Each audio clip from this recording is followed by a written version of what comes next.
तिथि है, बसंत का महीना है, शुक्ल पक्ष है, अभिजित मुहूर्त है और हरिप्रीता नक्षत्र है। हरिप्रीता माने पुनर्वस नक्षत्र, पुनर्वस नक्षत्र को हरिप्रीता भी बोलते हैं।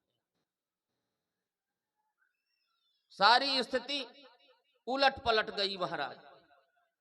यहां सबसे पहले तिथि का वर्णन आया, तिथि नवमी तिथि, तब महीना। उल्टा हो गया कि नहीं हो गया? संकल्प जब बोलते हैं कर्मकांडी विद्वान लोग तो कैसे बोलते हैं? पहले मासा नाम मासोत्तमे अमुक मासे तब अमुक पक्षे तब अमुक तिथौ, ऐसे ही बोलते हैं ना। तो संकल्प में सबसे पहले महीने का नाम आता है, उसके बाद पक्ष आता है, उसके बाद तिथि आती है। अमुक मासे अमुक पक्षे तब अमुक तिथौ। यहां गोस्वामी जी ने कहा महीना बाद में होगा, पक्ष बाद में होगा, पहले तिथि। किसी ने पूछा बाबा जी आप तो संकल्प की मर्यादा नष्ट कर रहे हैं। कर्मकांडी विद्वान लोग तो संकल्प में पहले महीने का नाम लेते हैं और आप पहले तिथि का नाम ले रहे हो। गोस्वामी जी ने कहा सुनो, मैं उसका ही नाम पहले लेना चाहूंगा जो राम जी से जुड़ गया हो। महीना राम जी से नहीं जुड़ पाया, पक्ष राम जी से नहीं जुड़ पाया, नक्षत्र राम जी से नहीं जुड़ पाया, किंतु नवमी तिथि राम से जुड़ गई, इसलिए हम चैत्र राम नवमी मनाते हैं। तो गोस्वामी जी ने कहा जो राम जी से जुड़ गया हम उसी का वर्णन पहले करना चाहेंगे, तुम्हारी मर्यादा रहे चाहे ना रहे, हमसे कोई लेना देना नहीं। तो जो राम जी का हो जाता है सर्वत्र उसी का सम्मान होता है जो राम जी का हो जाता है। इसी तरह बनना सीखो, राम जी के बन जाओ। और वैसे भी एक बात बताऊं आपको, जितने शास्त्र पुराण गीता रामायण भागवत उपनिषद जितने भी सनातन धर्म में ग्रंथ हैं, सारे धर्म ग्रंथों का निचोड़ एक वाक्य में, संपूर्ण सनातन धर्म ग्रंथों का जो सार है, जो तत्व है, जो एलिमेंट्स है, एक वाक्य में। क्या? मन को भगवान में लगाओ। पांडे जी बस। अब आप कहेंगे कि मन भगवान में लगेगा कैसे? कोई कोई तो कहते हैं महाराज मन भगवान में लगता ही नहीं। हमने कहा कैसे लगेगा? जब लगाओगे तब ना लगेगा। बोले बहुत प्रयास करता हूं फिर भी नहीं लगता। हमने कहा एक दिन में नहीं लगेगा।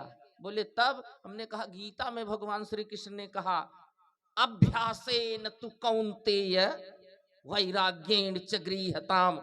सतत अभ्यास और सतत वैराग्य के द्वारा ही मन भगवान में लगेगा। अब प्रश्न हुआ कि अभ्यास क्या है और वैराग्य क्या है? भगवान श्री कृष्ण कह रहे हैं अभ्यासेन तु कौन्तेय वैराग्येण च गृह्यताम। सतत अभ्यास और निरंतर वैराग्य के द्वारा मन को बस में किया जा सकता है। तो अभ्यास क्या है? संसार से मन को हटाना ये अभ्यास है, और भगवान को मन में लगाना ये वैराग्य है। किंतु आपको दोनों काम नहीं करना है, एक ही काम करना है। केवल अभ्यास करना है, वैराग्य नहीं करना है। वैराग्य अपने आप होगा। संसार से मन को हटाना ये अभ्यास है, मन भगवान में लगे ये वैराग्य है। यदि आपका मन 10% संसार से हटा तो फिर भगवान में जोड़ने की आवश्यकता, वो 10% अपने आप जुड़ गया भगवान में। 50% आपका मन संसार से हटा तो 50% भगवान में जुड़ गया। मतलब आपको केवल अभ्यास करना है, वैराग्य अपने आप होता रहेगा। सीताराम, वो करने की जरूरत नहीं है आपको। केवल एक काम करिए, मन को संसार से हटाइए, और जैसे जैसे मन संसार से हटेगा वैसे वैसे भगवान में अपने आप जुड़ता चला जाएगा, लगता चला जाएगा। यही सारे धर्म ग्रंथों का निचोड़ है कि मन को भगवान में लगाओ। किंतु लग ही नहीं रहा है, तो एक दिन में नहीं लगेगा। इसके लिए सतत अभ्यास की आवश्यकता है। रोज कथा में आए, रोज सत्संग करें, रोज धर्म ग्रंथों को पढ़ें, रोज विद्वान ब्राह्मण आचार्य गुरु श्रेष्ठ के चरणों की सेवा करें, तब लगेगा मन भगवान में। तब संसार से अलग होगा आपका मन। 18 रोटी खाए के और 9 घंटा सो जाएंगे तो शास्त्र थोड़ा ही समझ में आता है महाराज। हाँ, जब तक विद्वान, ब्राह्मण, आचार्य, गुरु, श्रेष्ठ माता पिता के चरणों में बैठ करके शास्त्रों के सिद्धांतों का अनुशीलन और परिपालन नहीं होगा, तब तक शास्त्र समझ में आने वाला नहीं है महाराज। शास्त्र समझ में आने वाला नहीं है, साधारण नहीं है। श्री रामचरितमानस है ये। चारों वेद पुराण अष्टदश छह शास्त्र सब ग्रंथन को रस। 4 वेद 6 7 18 पुराण 108 पकड़ के जब निचोड़ा गया तो जो रस टपका वही श्री रामचरितमानस हो गया, वही श्री रामचरितमानस हो गया। तुलसी कोई साधारण कवि थोड़ा ही थे, कोई साधारण व्यक्तित्व थोड़ा ही थे। तुलसी में 3 अक्षर है, तू ल और सी। तू माने तुरी भगवान राम, परमात्मा का एक नाम तुरी है, विष्णु सहस्त्र नाम पढ़ लेना। तू से तुरी भगवान राम, ल से लक्ष्मण, सी से सीता। लक्ष्मण जी हैं जीव, सीता जी हैं माया, भगवान राम है ब्रह्म। ब्रह्म, माया और जीव तीनों की शक्तियां समन्वित रूप से संगठित होकर जब एक नए सृष्टि का निर्माण करती है, तब एक तुलसी पैदा होता है जो रामचरितमानस जैसे ग्रंथ की रचना करता है, रामचरितमानस जैसे ग्रंथ की रचना करता है। साधारण नहीं है महाराज। भगवान आए गर्भ में। कुछ लोग कहते हैं महाराज भगवान पैदा नहीं होते, भगवान तो प्रकट होते हैं। हमने कहा कहां लिखा है भाई साहब? बोले भाई प्रकट कृपाला लिखा है ना। हमने कहा तो ये भी तो लिखा है कि जन्मे एक संग सब भाई। आओ, ये भी लिखा है जा दिन ते हरि गर्भ ही आए। जो गर्भ में आएगा वो पैदा होगा, प्रकट नहीं होता महाराज। तो माना क्या जाए? भगवान पैदा होते हैं, भगवान जन्म लेते हैं, भगवान प्रकट होते हैं, तीनों करते। भगवान सर्वसमर्थ है। जो सर्वसमर्थ है वो कुछ भी कर सकता है। भगवान कर्मकांडियों के लिए जन्म लेते हैं, ज्ञानियों के लिए प्रकट होते हैं, और कौशल्या जैसा कोई भक्त मिल जाए तो उसके उदर से पैदा भी हो जाते हैं। भगवान पैदा भी हो जाते हैं। जो सबको संतुष्ट कर दे वही तो राम है। जो सबको संतुष्ट कर दे वही तो राम है। वनवास के समय केवल 2 ही लोग विरोध में थे, मंथरा और कैकेयी, है ना। राम जी ने सिंहासन ग्रहण नहीं किया। किसी ने राम जी से पूछा कि आप अयोध्या के सिंहासन पर बैठ क्यों नहीं जाते? केवल 2 ही तो विरोध में हैं, बाकी तो सब पक्ष में ही हैं। राम जी ने कहा नहीं नहीं, यदि मैं 2 लोगों के विरोध के बाद भी बैठ गया सिंहासन पर तो मेरा रामत्व तो नष्ट हो जाएगा। अरे राम तो तब सिंहासन पर बैठेगा जब कोई विरोध करने वाला न रह जाए महाराज, जब कोई विरोध करने वाला न रह जाए। बोलो भक्तवत्सल भगवान की जय। अतिथि गण आए हैं, उचित सम्मान के साथ आसन दिया जाए उन्हें। जिसका कोई विरोधी ना हो वही तो राम है। इसी तरह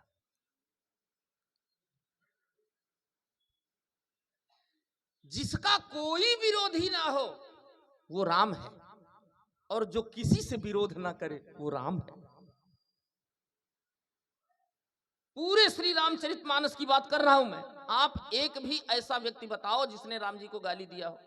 है कोई जो राम जी को गाली दिया हो? अब बुरा ना माने तो बताऊं, कन्हैया को गाली देने वाले लोग मिल जाएंगे, किंतु राम जी को गाली देने वाला कोई नहीं मिलेगा। ऐसे शिशुपाल था ना, शिशुपाल, ये नालायक पानी पी पी करके गाली देता था भगवान श्री कृष्ण को, और सब गाली रोज देता था। गाली देते देते गला सूख जाता था तो पानी पीता था, फिर गाली देने लगता था। तो भगवान ने कहा था कि जिस दिन 100 पार करोगे उसी दिन खत्म कहानी। भगवान श्री कृष्ण को गाली देने वाले आपको मिलेंगे, किंतु राम जी को कोई गाली देने वाला नहीं मिलेगा। गोस्वामी जी तो कहते हैं अरे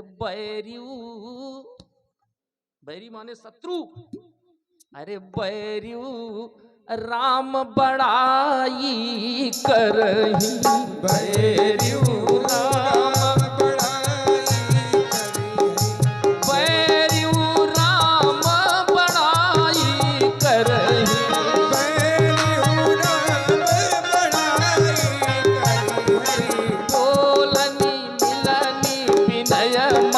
हरहि, बोलनि मिलनि विनय मन हरहि, बोलनि मिलनि विनय मन हरहि। शत्रु भी जिसकी प्रशंसा करे यश सह राम, वह राम है।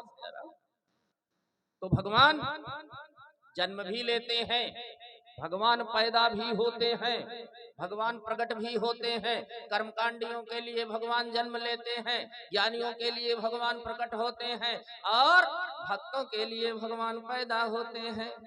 बिल्कुल समय नजदीक आ गया।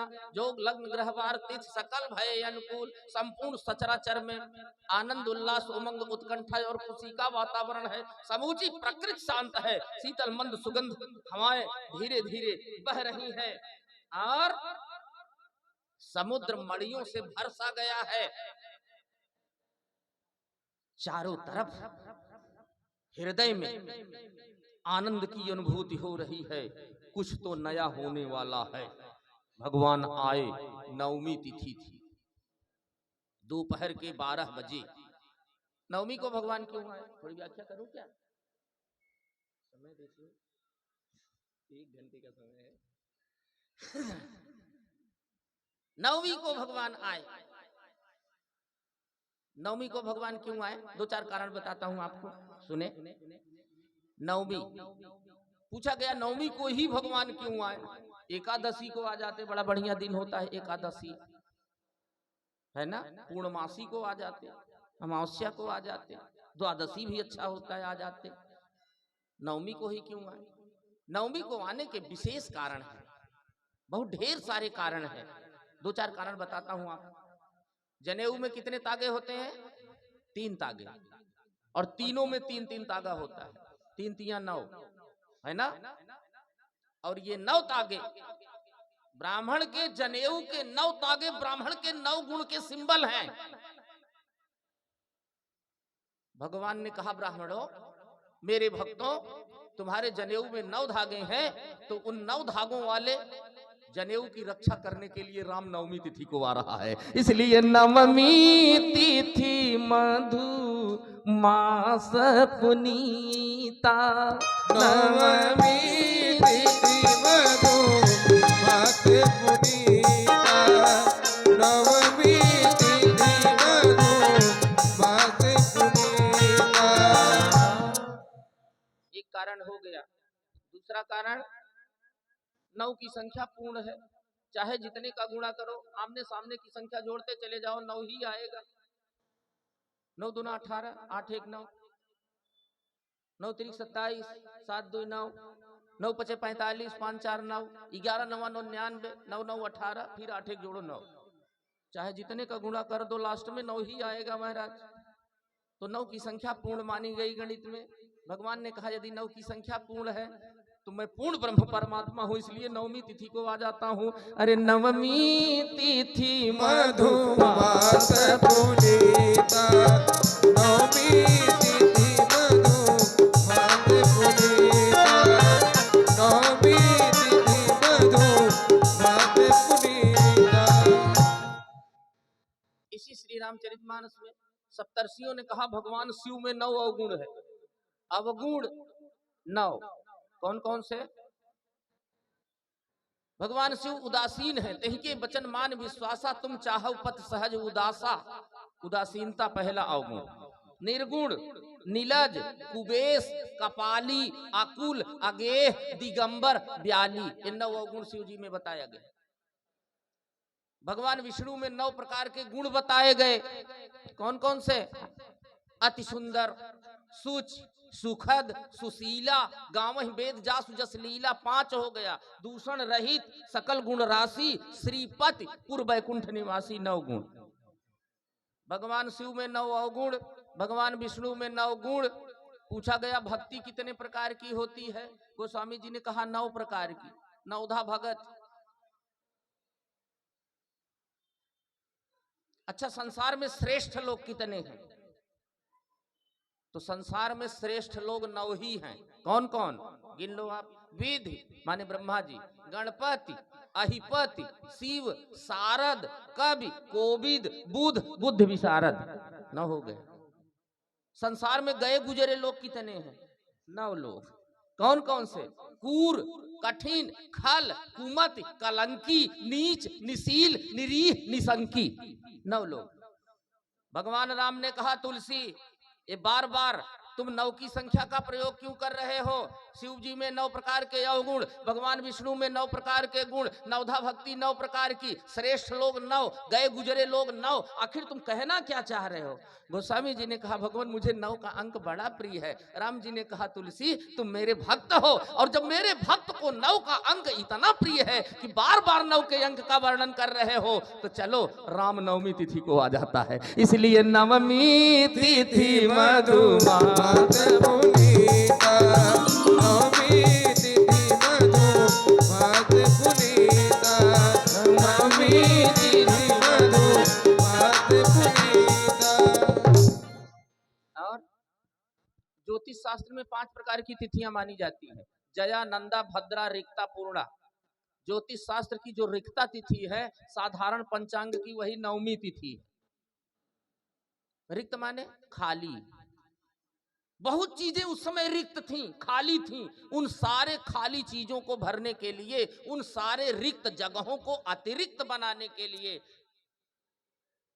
भगवान राम नवमी तिथि को आए। क्या क्या रिक्त था? कौशल्या मैया की गोद रिक्त थी, महाराज दशरथ का पितृत्व रिक्त था, जनक जी का प्रण रिक्त रह जाता, सीता जी की मांग रिक्त रह जाती, अहल्या का सतीत्व रिक्त हो गया था, पुरुषार्थ और प्रारब्ध रिक्त हो गए थे। इन सारे रिक्त जगहों को अतिरिक्त बनाने के लिए भगवान श्री राम रिक्ता तिथि अर्थात नवमी तिथि को आए। इसलिए गोस्वामी जी बोले कि नवमी तिथि मधुमास पुनीता। क्या बढ़िया बात है। अब ज्यादा व्याख्यान नहीं करेंगे, अभी हमें फुलवारी तक चलना है। हाँ। वैसे भगवान श्री राम नवमी को क्यों आए, इसके संदर्भ में 55 उत्तर दे सकता हूं। 55 उत्तर, 55 आंसर। भगवान नवमी को क्यों आए इसका मैं 55 कारण बता सकता हूं आपको, कि समय कम है, बड़ी तेजी से हम आगे बढ़ेंगे। बिल्कुल समय नजदीक आ गया है और अब सारा वातावरण बिल्कुल शांत है, उल्लास उमंग उत्कंठा से सारे भक्तों का हृदय भरा पड़ा है। सारे अयोध्या वासी ही नहीं, संपूर्ण सचराचर आनंद से नृत्य कर रहे हैं। शीतल मंद सुगंध हवाएं चल रही हैं धीरे धीरे। एकदम मध्यकाल, दिन के मध्य का समय है, अभिजीत मुहूर्त है, पुनर्वस नक्षत्र है, मधुमास का महीना है, नवमी तिथि है। सारे देवता लोग स्तुत कर करके अपने अपने धाम को प्रस्थान किए। जब सारे लोग भगवान की स्तुति करके अपने अपने धाम को प्रस्थान कर गए, और तब बिल्कुल एकांत वातावरण जान करके गोस्वामी जी संकेत किए, भय प्रकट कृपाला दीन दयाला कौशल्या हितकारी